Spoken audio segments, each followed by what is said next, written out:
ब्रह्मा के पुत्र प्रजापति दक्ष की पुत्री सती से भगवान शिव का विवाह हुआ। कुछ समय बाद दक्ष को पूरे ब्रह्मांड का अधिपति बना दिया गया। इससे दक्ष में अभिमान आ गया। वह अपने आप को सर्वश्रेष्ठ समझने लगा। एक यज्ञ में भगवान शिव द्वारा खुद को प्रणाम न करने पर दक्ष ने उन्हें अनेक अपशब्द कहे। दक्ष ने शिव को शाप दिया कि उन्हें देव यज्ञ में उनका हिस्सा नहीं मिलेगा। ये सुनकर नंदी ने भी दक्ष को शाप दिया कि जिस मुंह से वह शिव निंदा कर रहा है वह बकरे का हो जाएगा।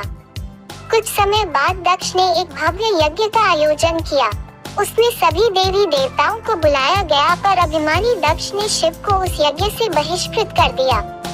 किसी तरह सती को ये पता चला तो उन्होंने शिव से उस यज्ञ में जाने की अनुमति मांगी। पहले तो शिव ने उन्हें समझाया, पर जब वे नहीं मानी तो उन्होंने सती को वहां जाने की अनुमति दे दी। सती अपने पिता के घर पहुंची तो दक्ष ने उनसे आंखें फेर ली। सती यज्ञ में शिव का भाग न देखकर रुष्ट हो गई और सभी को बुरा भला कहने लगी। ये सुनकर दक्ष ने भी शिव निंदा प्रारंभ कर दी।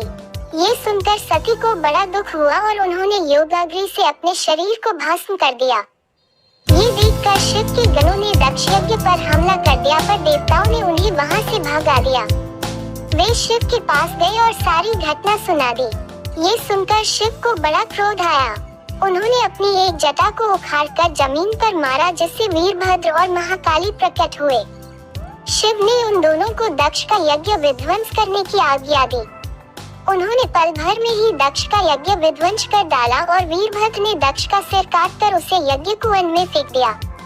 ये देखकर देवताओं में हड़कंप मच गया और उन्होंने शिव स्तुति प्रारंभ कर दी। उनकी स्तुति उन्होंने सभी को जीवन दान दे दिया और दक्ष के शरीर पर बकरे का सिर लगाकर उसे भी जीवित कर दिया। बाद में शिव की अनुमति से दक्ष ने अपना यज्ञ पूरा किया। अपनी प्रिय पत्नी के शव को लेकर शिव पूरे ब्रह्मांड में घूमने लगे। उनके प्रताप से सारी सृष्टि जलने लगी।